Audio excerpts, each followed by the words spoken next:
Hi mga kahak-style, isa ka rin ba sa gustong mag-leave sa group chat pero nahihiya ka? Maya't maya kung may mga messages pero hindi naman gaano importante sa GC na iyon. At huwag kayong mag-alala dahil may bagong feature si Messenger kung saan kung nahihiya ka mag-leave sa group chat, i-ignore mo na lang para matanggal sa inbox mo ang GC na yun at hindi ka na ma-notify kung may mga bagong messages. At ang kagandahan dito dahil hindi nila malalaman na in-ignore mo ang GC na yun. Kaya kung interesado ka at hindi mo pa alam, magsimula na tayo. Una natin gagawin ay pumunta tayo sa ating messenger, malamang.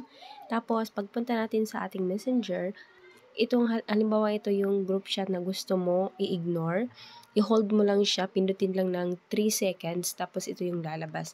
Imbes na leave group, ang pipindutin natin ay ignore. Ayan, pindutin natin ignore.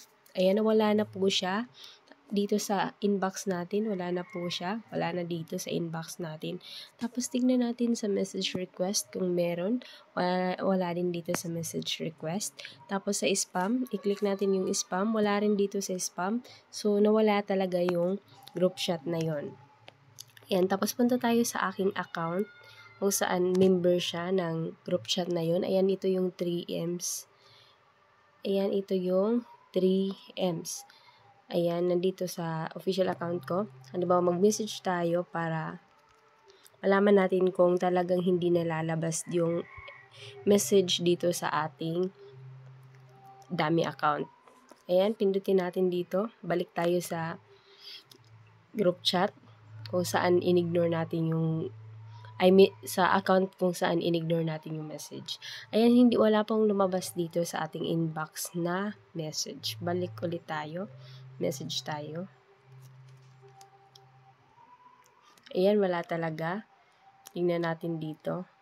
Wala na talaga. So, hindi ka na madidisturbo ng group chat na yun kung mayat maya may messages. Tapos, nahihiya ka naman mag-leave. Pero, kung halimbawa naman, hindi siya totally nawala, pwede pa rin natin yan ma-search. Halimbawa, 3Ms.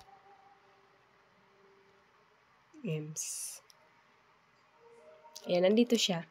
Naka-hide lang siya. Pero ang importante dito, hindi nila alam na nag-ignore ka at hindi na in-ignore mo yung group chat na to at hindi na siya lumalabas dito sa ating inbox. Hindi na tayo madidisturbo. Ayan, ganun lang po siya kadali. Sana may natutunan kayo.